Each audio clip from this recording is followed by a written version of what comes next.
Alhamdulillahirabbil alamin wassalatu wassalamu ala Rasulillah Muhammad sallallahu alaihi wasallam wa ala alihi wa sahbihi wa man tabi'ahum bi ihsanin ila yaumil qiyamah.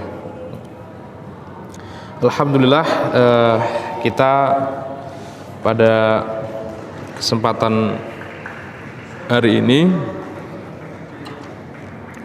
kita sudah sampai pada bab, yaitu setelah kita babul ikhlas, kemudian yang kedua itu babut taubah. Insyaallah pada malam hari ini kita akan akan mengkaji di bab yang selanjutnya, yaitu babus sabr, ya, bab tentang kesabaran, bab tentang sabar, ya. Kenapa ini kita singgung, sedangkan kita setiap hari pasti mendengar istilah sabar, yang sabar, yang sabar, yang sabar, ya.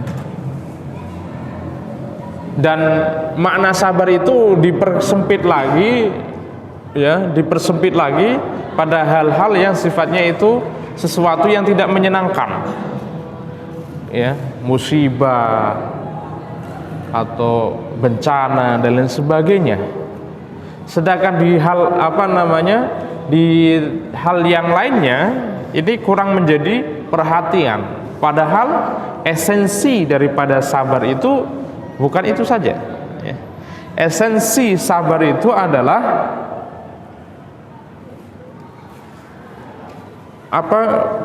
pertempuran. Seakan-akan ini ada medan perang, ada dua kubu yang bertarung, ya, yang bertarung nih, kubu hawa nafsu dengan kubu dorongan agama. Karena manusia itu bukan malaikat, ya kan? Kalau malaikat jelas tidak punya hawa nafsu, maka malaikat itu tidak pernah, ya, membangkang atau menolak atau minta dispensasi kepada Allah terhadap perintahnya. Tidak. Apa yang Allah perintahkan, kerjakan. Itu malaikat, karena memang tidak dibekali dengan hawa nafsu. Hewan, apa bedanya manusia dengan hewan? Ya. Hewan punya hawa nafsu nggak? Punya kan? Ya. Tapi kan itu nafsu hewaniah. Maka disinilah manusia posisinya berada di tengah-tengah. Kalau kita buat ini ada garis, ujung manusia di sini. Ya. Jadi manusia berada di tengah-tengah antara kepentingan kebaikan dengan kepentingan kejelekan. Nah, ini dua medan ini digabung, berperang nih. Nah, sekarang ini mana yang menang nih? Nah, senjatanya itu adalah sabar itu. Sabar itu yang menjadi senjatanya. Maka para jamaah sekalian yang berbahagia, mari kita dalami lagi, kita kaji lagi hakikatus sabar itu seperti apa, terus bagaimana dan esensinya, ya. Ya, kita ini bacakan hadis yang pertama dari babus sabar, ya. Qala an-Nawawi rahimahullahu ta'ala fi kitabih Riyadhus Shalihin min kalam Sayyidil Mursalin, ya. Ini kita ingatkan kembali, ini menjadi menarik ketika kita belajar kitab Riyadhus Shalihin ini, karena kitab Riyadhus Shalihin ini adalah kitab yang ditulis oleh Imam Nawawi rahimahullahu ta'ala berdasarkan hadis-hadis yang sudah terseleksi dengan ketat ya, yang sudah sahih, hasan itu paling rendah, ya, paling rendah. Tetapi itu tidak banyak. Kebanyakan itu adalah hadis-hadis yang sangat sudah sahih. Sudah begitu, kitab Riyadhus Shalihin ini adalah kitab yang diterima semua kalangan umat Islam, lintas mazhab. Ya. Kalau kita lihat Imam Nawawi rahimahullah itu seorang Syafi'iyah, bermazhab Syafi'i. Tetapi menulis kitab Riyadhus Shalihin ini diterima dari berbagai lintas mazhab. Ini sebetulnya sebuah karya yang tidak mudah, sehingga banyak para ulama memberikan perhatian yang sangat besar terhadap kitab Riyadhus Shalihin ini. Banyak nanti yang memberikan syarah, penjelasan, ya. Dan itu pun juga dari lintas mazhab juga yang memberikan penjelasan. Itu sangat unik gitu ya. Sangat unik sekali. Dan beberapa tempat sampai ada salah seorang profesor mengatakan tidak ada satu tempat di dunia ini, masjid, sekolah, madrasah dan lain sebagainya yang tidak ada di dalamnya kitab Riyadhus Shalihin. Ya. Bahkan ini kitab Riyadhus Shalihin ini menjadi thariqah awal, ya, menjadi jalan pertama kita masuk ke dunia hadis. Ya. Oleh beberapa penggiat ilmu hadis ini, untuk pemula ini sangat bagus di samping Arba'in Nawawiyah. Ya. Baru setelahnya masuk ke Sahih Bukhari, Sahih Muslim dan sebagainya. Nah, ini satu sisi kita bermanfaat betul ini kitab ini, sehingga kalau seandainya di tempat ini atau dimanapun itu tidak ada kajian Riyadhus Shalihin, itu sangat kosong. Terus bagaimana dengan kajian yang lainnya? Tetap, tapi porsi yang diberikan kepada sebagaimana yang telah dilakukan oleh para ulama terdahulu, porsi yang diberikan terhadap Riyadhus Shalihin ini sangat luar biasa sekali. Ya. Sampai-sampai Bapak Ibu sekalian, ini kitab yang ada di saya ini, ya, Kunuzul Riyadhus Shalihin ini, yang waktu itu pernah saya singgung, ya, ini menjadi syarah yang terlengkap, terluas saat ini. Ya, ada sekitar 22 jilid. Ya. Kalau didirikan ya sekitar 1 meter lah, segini. Ya. Dan itu ditulis bukan oleh satu ulama. Ini termasuk juga ada penulisnya masing-masing nih. Ditulis termasuk dari Indonesia juga ada. Ini luar biasa sekali. Ya. Jadi ini yang menulis syarah kitab Riyadhus Shalihin ini dari berbagai cendekiawan Muslim, ya, lintas negara. Ada dari Indonesia, Saudi, Mesir, Uganda, Burkina Faso, itu negara mana, negara baru, Sudan dan lain sebagainya.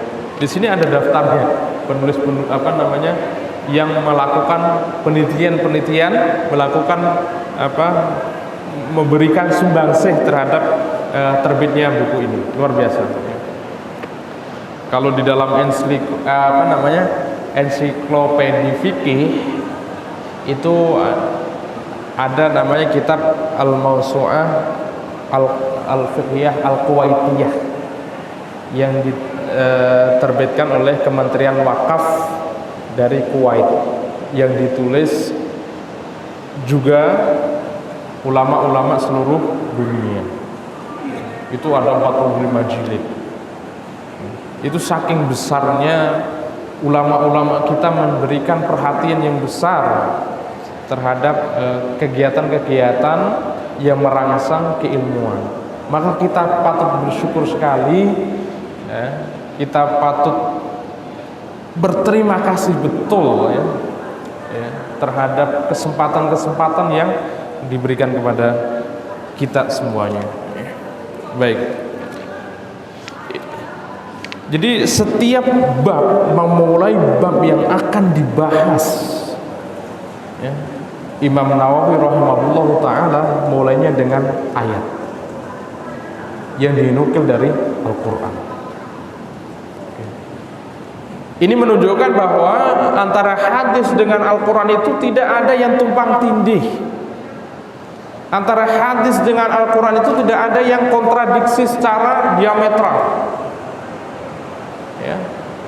Sehingga ayat-ayat yang dipilih oleh Imam Nawawi rahimahullah ini betul-betul ayat yang sudah dipilih yang sesuai dengan judul yang akan disampaikan. Jadi kita mudah sekali ya, diberikan kemudahan untuk mengaksesnya. Ayat tentang kesabaran, oh ini. Ayat tentang taubat, oh ini. Ayat tentang tentang keikhlasan, oh ini. Ayat tentang zuhud, oh ini. Buka saja di kitab Riyadhus Shalihin.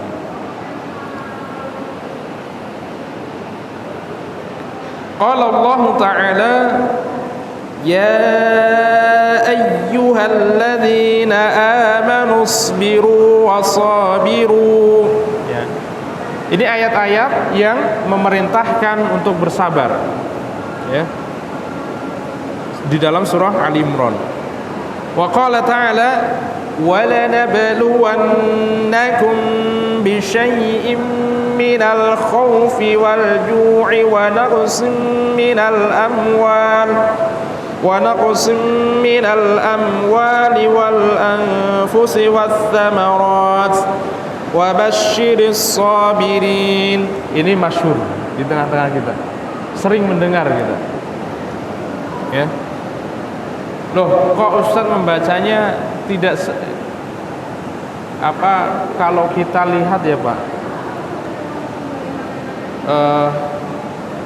salah satu yang harus kita koreksi dan ini harus kita perbaiki dari saat ini, membaca Al-Quran itu harus sesuai dengan kaidah tajwid.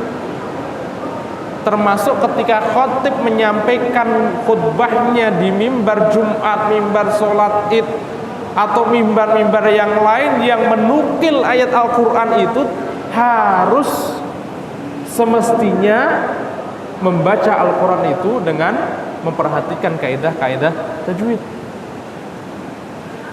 Karena itu Al-Quran. Ya. Jadi sangat tidak beradab kalau membaca Al-Quran itu termasuk tulisan kita baca, di situ ada ayat Al-Quran, tetap kita baca sesuai dengan kaidah tajwid. Itulah kalau kita belajar tentang tajwid nanti pasti akan disinggung soal itu. Nah, ini harus kita rubah saat ini. Wa qala ta'ala innama yuwaffas sabiruna ajrahum bighairi hisab. Az-Zumar. Wa qala ta'ala wa lan sabara wa ghafara inna dzalika la min azmil umur. Ya. Di dalam surah Asy-Syura kemudian wa qala ta'ala ista'inu bis-sabri was-salah innallaha ma'as-sabirin. Ini dalam surah Al-Baqarah. Wa qala ta'ala wa lanabluwannakum hatta na'lamal mujahidina minkum was-sabirin. Surah Muhammad. Wal ayatu fil amri bis sabri wa bayani fadlihi katsiratun ma'rufatun. Ayat-ayat yang memerintahkan kita bersabar, memerintahkan kita untuk berlaku sabar itu banyak sekali dan keutamaan sabar itu banyak sekali.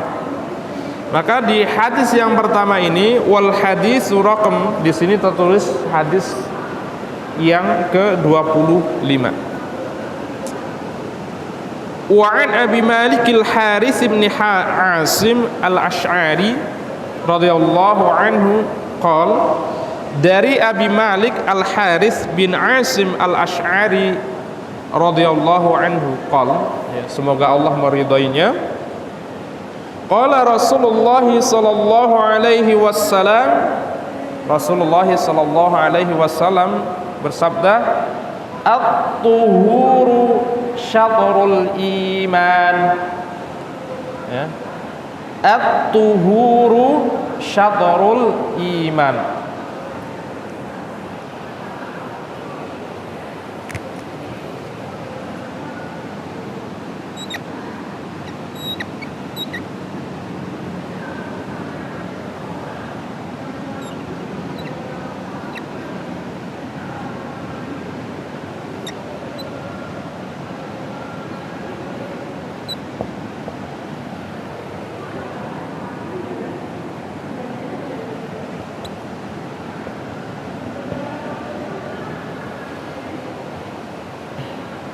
At-tuhuru syatrul iman. Ini ma'ruf lah di kalangan kita. Kemudian mengalami reduksi apa maknanya, sehingga tertulis kebersihan sebagian daripada iman. Ini hadisnya. Siapakah yang meriwayatkan? Abi Malik al-Haris bin Asim al-Asy'ari. Al-Asy'ari waktu itu pernah kita jelaskan ya, dari kabilah Asy'ariyah ya. Nah, ini yang unik nih, Pak. Ini yang unik. Abi Malik al-Haris bin Asim al-Asy'ari ini ya, ini para ulama, para peneliti tentang nama-nama rijalul hadisnya itu mengalami kesulitan sehingga menimbulkan beberapa perbedaan. Kan namanya Abu Malik Haris bin Asim. Siapakah sesungguhnya Abu Malik Haris bin Asim al-Asy'ari ini? Maka di sini kita bisa mendapatkan ya, di dalam tarjamatur rawi, dalam biografi perawi ini, Abu Malik al-Asy'ari huwa Abu Malik al-Asy'ari ma'rufun bi kunyatihi mukhtalif fi ismihi ikhtilafan kabiran. Ya. Namanya itu ya, itu terjadi silang pendapat yang banyak sekali. Di sini sampai 7. Kalau kita nama Ahmad bin siapa kata bin Arif bin Yahya ya, itu mungkin mudah ya. Karena di situ ada kunyah Abu Malik Haris bin Asim ya. Haris bin Asim siapa? Faqila Haris bin Haris, kemudian Ubaid, ada yang mengatakan Ubaidillah, ada yang mengatakan Amru, ada yang mengatakan Ka'ab bin Asim, ada yang mengatakan Ka'ab bin Ka'ab, ada yang mengatakan Amir bin Haris ya. Jadi kira-kira siapa ini? Haris bin Abu Malik bin Haris ini, Abu Malik Haris bin Asim ini. Ini kenapa kita perlu menyinggung begini, para hadirin sekalian? Kalau kita menekuni ilmu hadis, ya, menekuni ilmu hadis, alhamdulillah satu sisi kitab Riyadhus Shalihin ini rijal hadisnya, rijal atau orang yang membawakan sanadnya tidak dicantumkan. Itu untuk mempermudah. Tapi coba kalau kita lihat, misalkan kita ngaji kitab Sahih Bukhari, ya, nanti disebutkan tuh rijal-rijalnya, ya, siapa-siapa itu. Fulan A, fulan B, an, akhbarona, hadasana. Itu saja sudah berbeda. Menggunakan diksi akhbarona, yang satu menggunakan diksi hadasana, yang satu menggunakan diksi ruwiya, diriwayatkan. Itu nanti akan mempengaruhi kualitas hadisnya, lemah kuatnya. Itu dari satu sisi itu. Nah, maka ini akan kita pahamkan begini. Ketika kita mendapati sebuah hadis, ya, kalau sekarang mudah, ya, hadis ini sahih, hadis ini hasan, hadis ini dhaif. Itu kan dari segi diterima atau tidak diterimanya sebuah hadis.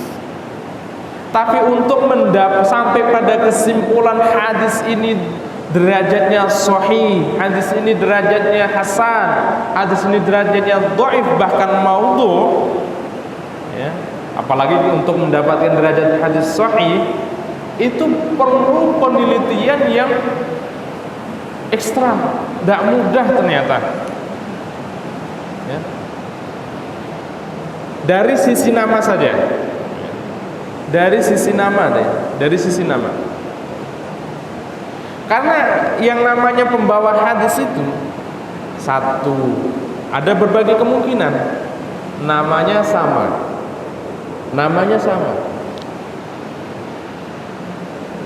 kunyahnya bisa berbeda. Yang kedua, tulisannya sama, tapi ejaannya bisa berbeda. Contoh ini tapi ini lucu gitu.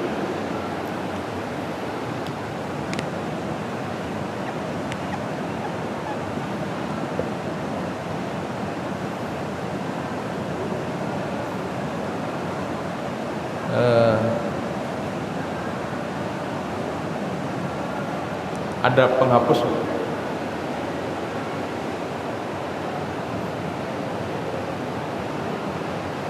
Ada penghapus.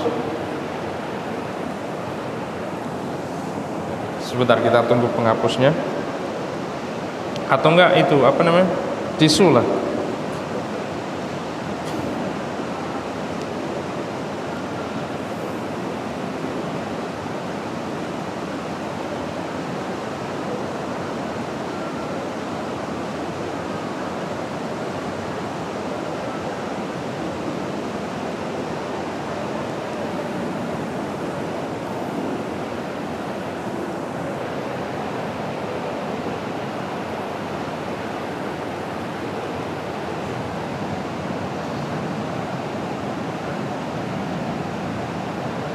Ini kira-kira dibaca apa?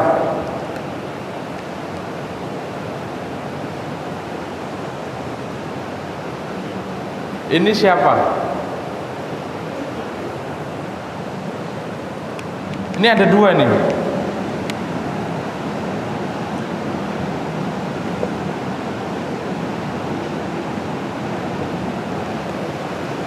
Ini siapa? Ini siapa? Ini penulisannya sama. Penulisannya sama.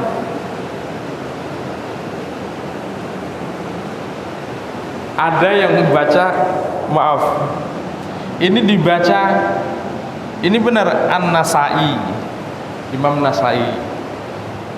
Ini ada yang membaca An-Nisai, nisbatan kepada perempuan. Jauh berbeda, tapi dari sisi penulisan itu sama. Nah, di sini kemudian para ulama pun juga sampai mengeluarkan sebuah buku, ada beberapa buah buku yang khusus membahas tentang bagaimana kalau ejaannya penulisannya itu sama tapi ejaannya berbeda, sampai ada segitunya, ya. Jadi dari penulisan sama tapi ejaannya bisa berbeda. Itu baru satu, ya, baru untuk mengetahui apa orangnya tersebut. Dan itu pun sebetulnya banyak banyak buku yang harus kita baca dari satu aspek loh. Bisa lebih dari 10 buku yang kita baca untuk mengetahui satu aspek. Belum kita berbicara tentang kualitas perawinya itu, apakah terpercaya, apakah dia tukang dusta dan lain sebagainya. Belum kalau kita berbicara tentang redaksi hadisnya, matannya. Baru nanti bisa, kalau sudah semua didapatkan, baru bisa mendapatkan hasilnya, ini sahih, ini hasan, ini dhaif. Jadi sebetulnya untuk pada kesimpulan hadis itu sahih, hadis itu hasan, hadis itu hasan sahih, itu jalannya itu terjal banget, tidak mudah, ya kan? Tidak mudah kita langsung menghukum hadis sahih. Belum nanti kalau ini menjadi sebuah hukum di dalam fikih, berbeda lagi nanti. Artinya apa? Artinya Bapak Ibu sekalian yang berbahagia, kita sebagai orang awam, ya, kita sebagai orang awam hendaklah kita sadar diri terhadap kapasitas kita, ya. Mengambil pendapat hadis ini sahih boleh, tidak masalah, itu harus kita pilih. Tapi juga kita jangan menutup kemungkinan-kemungkinan lain yang berbeda pendapat, ya. Ada kemungkinan lain, loh, ulama ini mengatakan ini hadisnya sahih, ulama ini mengatakan hadis ini hasan. Karena memang bisa jadi metode yang ditempuh itu berbeda, sehingga menghasilkan kesimpulan yang berbeda. Maka sikap kita sebagai seorang pembelajar, sebagai seorang awam, hendaklah mengukur diri kita, kapasitas kita, dibandingkan mereka yang sudah mempelajari hadis yang dengan tekun 24 jam dengan modal yang tidak sedikit. Dengan modal yang tidak sedikit. Coba kita beli kitab Riyadhus Shalihin di rumahnya aja mungkin ogah-ogahan. Apalagi beli kitab yang untuk meneliti satu aspek yang harus diteliti, yang jumlahnya kurang lebih 10 buku harus kita punya. Jadi kita perlu mengukur diri, mengukur kapasitas kita, ya. Jangan sampai kita melampaui di luar batas kapasitas kita. Jadi ini yang ingin kami sampaikan, sehingga dengan begitu kita menjadi thalibul ilmi yang beradab, karena thalibul ilmi yang beradab itu tahu posisi, mengukur kapasitas diri. Nah, kita lanjutkan. Nazala Abu Malik Syam wa mata fi khilafati Umar bisababi ta'un alladhi waqa'a hunak. Ya. Jadi Abu Malik Haris bin Asim ini ketika berada di Syam, ya, kalau kita lihat dalam perjalanan sejarah, yang namanya ta'un, ta'un itu wabah penyakit, ya. Wabah penyakit, ya. Bahkan di dalam hadis riwayat Imam Bukhari itu, ta'un itu penyakit yang wabah yang mematikan, sampai ditulis di dalam sejarah itu, tercatat dalam sejarah, ketika masa Khalifah Umar bin Khattab, ya, itu terjadi wabah penyakit di Syam, ya, yang mengakibatkan 20.000 jiwa meninggal dunia, termasuk adalah Abu Malik Haris bin Asim ini. Jadi kalau kita berbicara tentang wabah penyakit, apalagi sekarang saat-saat ini mewabah virus, ya, semacam corona, itu memang dalam sejarah perjalanan manusia itu juga sudah ada.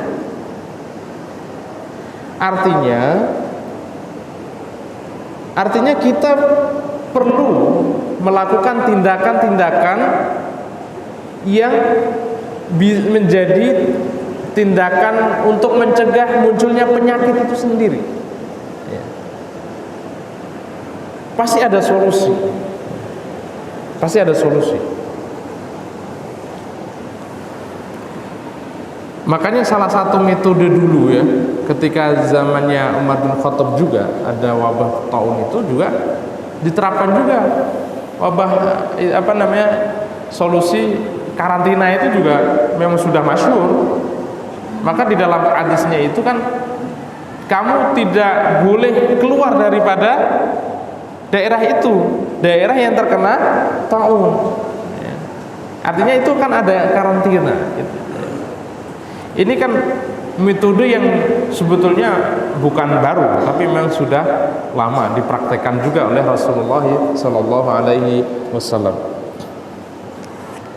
Ya. Apa yang dimaksud dengan at-tahuru syatrul iman? At-tuhuru syatrul iman. Apa? At-tuhuru syatrul iman. Ini kalau kita baca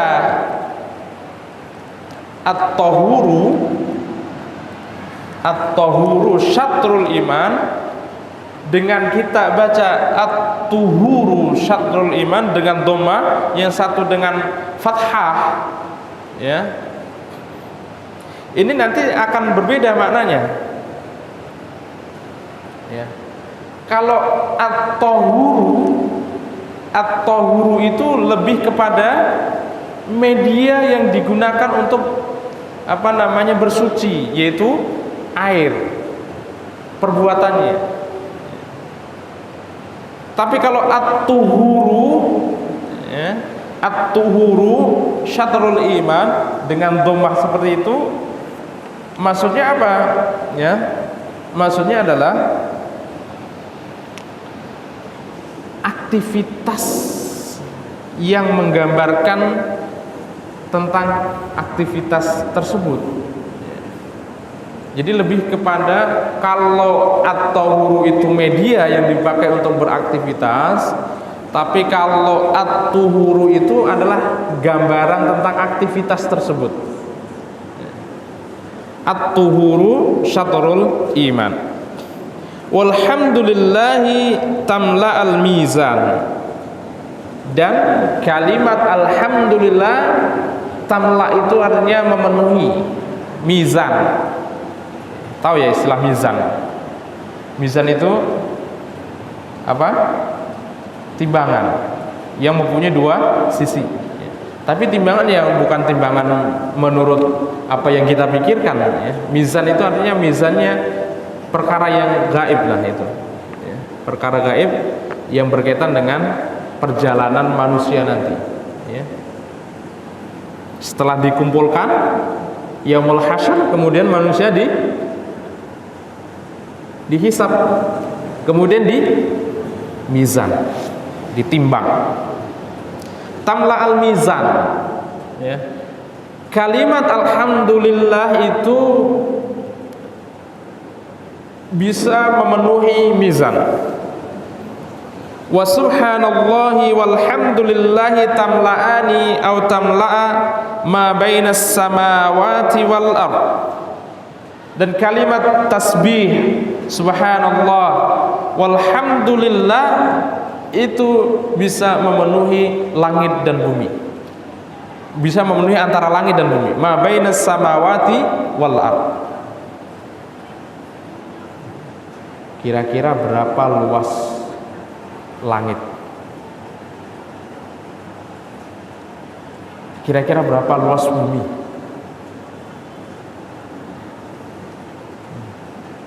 Kira-kira berapa jarak antara bumi ke langit? Langit pertama. Ini artinya tasbih dan alhamdulillah ini bisa memenuhi antara keduanya. Was-sholati nurun, dan sholat itu adalah cahaya. Was-shadaqatu burhan. Burhan itu lebih kadang-kadang dimanakan dengan cahaya. Burhan itu gini, kalau kita nyalakan senter atau kita nyalakan lampu di HP kita, kemudian kita kenakan mata kita, ya, itu cahaya yang paling terang itu, ya, cahaya yang paling terang itu namanya burhan. Jadi kalau ini kan keadaan ini kan burhannya di sana sebetulnya, bukan di sini. Ini sudah sudah menjadi cahaya, tapi yang dimaksud burhan itu bukan sumbernya, di lingkaran sumbernya itu namanya burhan. Apa sih bahasanya itu? Was-sabru dhiyaun, dan sabar itu adalah dhiya.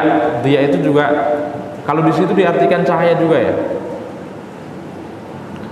Wal Qur'anu hujjatun laka aw 'alaika, dan Quran itu bisa menjadi hujjah, menjadi penolong buat kita, atau bahkan Quran itu sendiri menjadi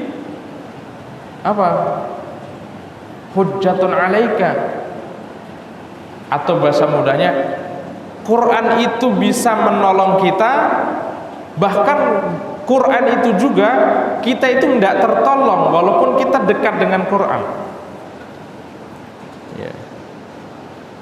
Kullun nasi yaghdu itu yas'a, berusaha. Baik, kita lihat satu-satu ya.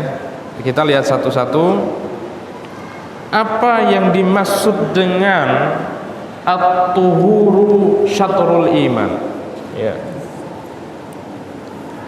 Apakah ini berkaitan dengan hadis wudu enggak? Kalau kita bicara tentang fikih wudu kan bab pertama adalah bab toharoh. Ini berkaitan enggak? Gini Pak, yang dimaksud di sini at-tuhur itu, at-tuhuru hahuna bitarkiz dzunub. Tuhur di sini maksudnya adalah meninggalkan, menjauhi hal-hal yang berpotensi menjadi dosa. Itu namanya tuhur. Tuhur yang dimaksud dengan hadis ini. Jadi perbuatan, perilaku, ucapan yang berpotensi menjadi dosa itu kita tinggalkan. Syatrun itu artinya setengah, ya. Syatrun itu artinya setengah. Maka maksudnya bagaimana nih?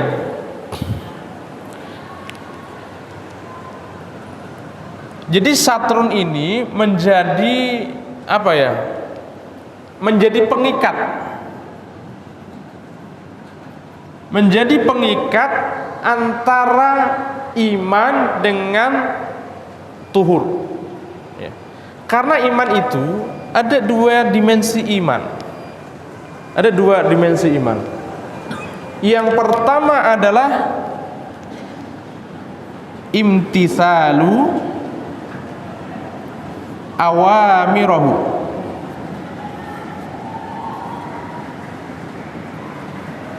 Kemudian yang kedua adalah ijtinabu an-nawahi.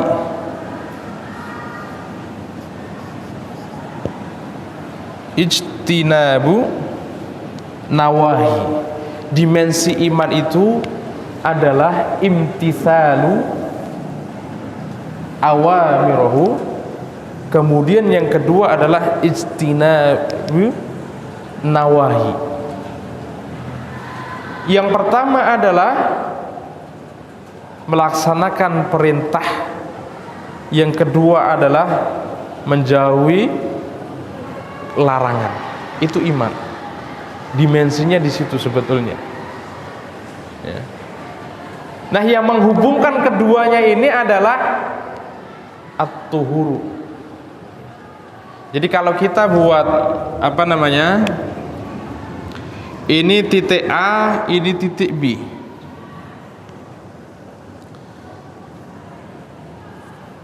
Ya.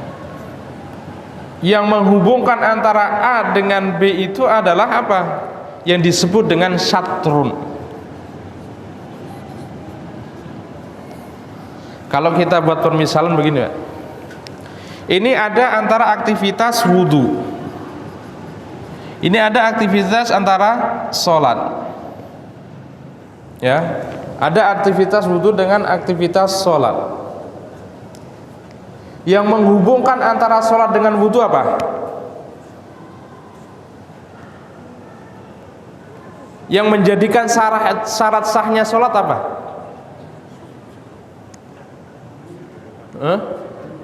Syarat sahnya sholat wudhu kan? Ya, wudhu kan? Nah, saya ulangi lagi, ya. Ini ada dua aktivitas, wudhu dengan sholat, ya. Wudhu dengan sholat. Maka wudhu ini menjadi syarat daripada sahnya sholat. Alaqohnya di sini, yang menghubungkan itu adalah syarat itu, yang disebut dengan syarat, ya. Yang disebut dengan syarat, ya. Coba kalau ini tidak menjadi syarat, ini nggak ada hubungan nih. Ya. Kalau tidak ada syarat, ya, nggak ada syarat antara wudhu dengan sholat, tidak ada hubungan. Ya. Karena ada, boleh kan kita berwudhu bukan hanya untuk sholat? Boleh. Ya. Tapi antara wudhu dengan sholat itu terikat yang namanya syarat. Yang syarat ini menjadi syarat sahnya sholat adalah wudhu. Syarat benarnya iman adalah at-tuhuru. Syarat benarnya iman itu adalah tuhur, meninggalkan perbuatan yang berpotensi menjadi dosa. Itulah apa yang dimaksud dengan at-tuhuru syatrul iman. Maka sekarang kalau dimaknai kemudian kebersihan daripada iman itu, yaitu sudah tataran praktis sebetulnya, ya. Sudah pada tahap praktis. Tapi yang lebih dalam lagi itu sesungguhnya adalah meninggalkan hal-hal yang berpotensi menjadi dosa. Itu adalah bukti daripada kebenaran iman. Walhamdulillah tamla'al mizan wa subhanallah walhamdulillahi tamla'ani atau tamla'a ma bainas samawati wal ard. Ya, insyaallah akan kita bahas, ya, kelanjutan daripada hadis ini, ya. Nanti kita akan dapatkan maksud hadis ini apa, kemudian arah yang ingin dibangun itu seperti apa, ya. Ini baru at-tuhuru syatrul iman, ya. Yang namanya kunci keimanan itu adalah meninggalkan perbuatan-perbuatan yang berpotensi menjadi dosa. Karena iman itu ada dua dimensi, yaitu imtitsalu awamirahu, kemudian ijtinabu nawahi, ya. Itu dimensi daripada iman. Maka nanti ada orang yang mengukur keimanan itu berdasarkan standar kuantitas daripada ibadah, ya. Semakin banyak sholat, semakin rajin sholatnya, semakin rajin puasanya, itu kan ukuran kuantitas. Tapi nanti bisa dipadukan menjadi ukuran kualitas, akan menjadi ukuran kualitas. Maka nanti akan kita bisa lihat, ya,